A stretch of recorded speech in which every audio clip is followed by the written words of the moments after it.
գալություն։ Վերաշուշ կկայանանք քվեարկել, հնարավորություն կունենանք և վերջինը պարոն Արտուր Խաչատրյան։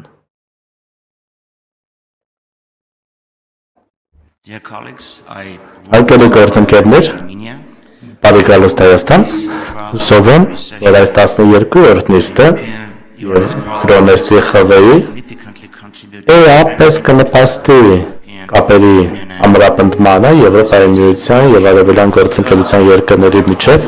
ինչպես նաև խթան կհանդիսանա ավելի ակտիվ աշխատելու այս վերաժողովի շրջանակներում։ Ես ուզում եմ ուշադրությանը ձեր ներկայացնել Հարավային Կովկասի իրավիճակը։ Բոլորը ցանկանում են խաղաղություն։ Ոչ ոք չի կարող ասել ոչ խաղաղությանը, բայց խաղաղության համար և տևական խաղաղության համար այդ խաղաղությունը պետք է լինի արդար, հիմնված արդարության և արտահայտության վրա, իսկ արտահայտությունը ինչ է նշանակում, ինչ է պահանջում։ Պահանջում է, որ բոլոր կողմերի կենսական շահերը պաշտպանված և հարգված լինեն, և դա պահանջում է բոլոր կողմերից, երկու կողմերից բարի կամք։ Ցավոք սրտի մենք այդպիսի բարի կամքի նշան չենք տեսնում Ադրբեջանի կողմից։ Ադրբեջանը շարունակում է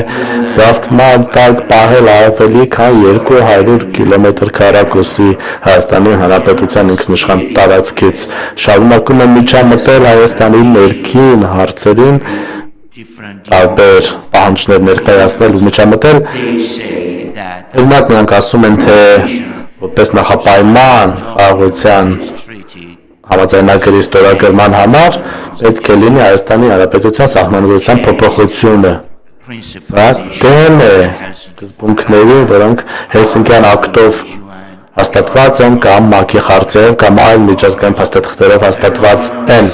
Ադրբեջանը շարունակում է օգտագործել Զանգեզուր միջանցք եզրույթը, որը նշանակում է արտատարածքայնություն, ճանապարհի, որը ակնկալվում է, որ կանցնի Հայաստանի տարածքով և կապ կստեղծի Ադրբեջանի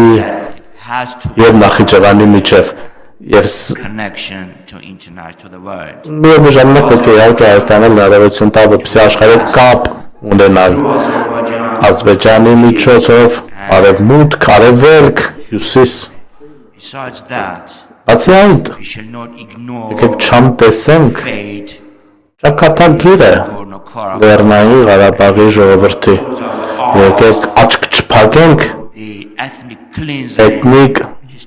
շտումների վրա, ցեղասպանության վրա, որը գործել է Ադրբեջանը Լեռնային Ղարաբաղի ժողովրդի դեմ։ Չկա գեթ մեկ հայ այսօր Լեռնային Ղարաբաղում։ Մարդիկ, ովքեր այնտեղ հազարամյակներ են ապրել,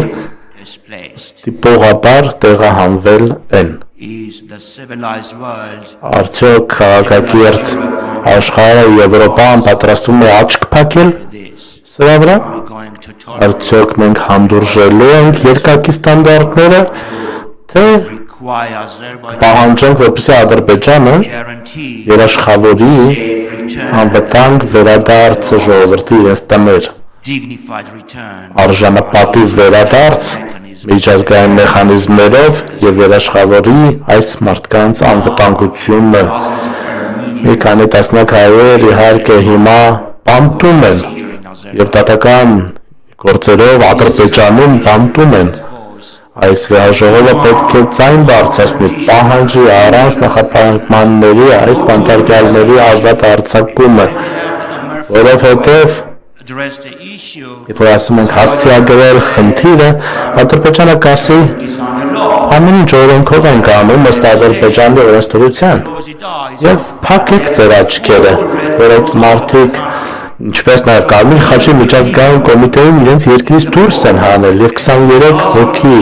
և տասնյակ մարդիկ դատարաններում և բանտերում հիմա կապ չունեն աշխարհի, արտաքին աշխարհի հետ, աշխարհը չգիտի, թե նրանց հետ ինչ է կատարվում, կարող եք տեսնել կադրեր, ինչպես են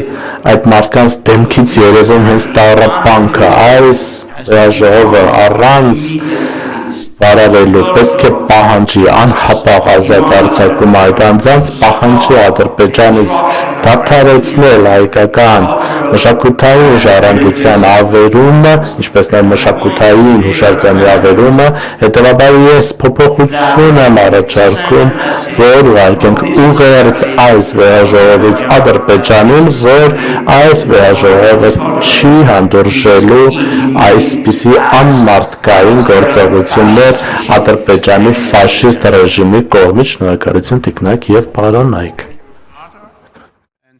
Շնորհակալություն Արտուրին։ Շնորհակալություն բոլորին, ովքեր խոսեցին։ Եթե կցանկանաք համապատասխան փոփոխություններ անել, հիշեցնում եմ ևս մեկ անգամ, որ փոփոխությունների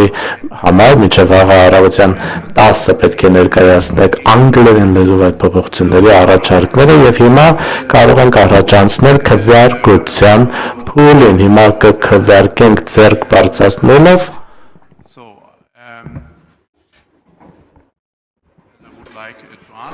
ցանկանում եմ հարցնել, ովքեր են ցանկանում։ Խնդրում եմ բարձրացեք ձեր ձեռքերը, ով է կողմ եւ հիմա ով է դեմ։ Ձեռնպահ։ Այսպիսով մենք ունենք կոնսենսուս, ինչը նշանակում է, որ զեկույցը ընդունվում է։ Շատ շնորհակալություն։